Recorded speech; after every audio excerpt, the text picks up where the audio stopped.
आगामी लोकसभा निवडणुकीच्या पार्श्वभूमीवर भारतीय जनता पक्षाकडून आज 9वी उमेदवारी यादी जाहीर होणार आहे। सातारा लोकसभा संघ भाजपकडेच राहणार अशी माहिती सूत्रांनी दिली आहे। त्यामुळे साताऱ्याच्या जागेचा सस्पेन्स आज संपण्याची शक्यता आहे।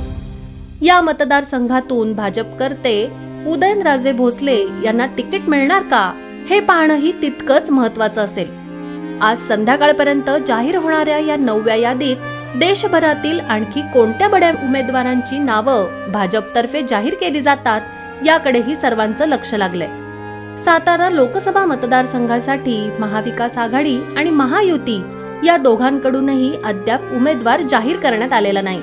मात्र भाजपकडून अर्थात महायुतीकडून उदयनराजे भोसले यांचं नाव चांगलंच चर्चेत आहे।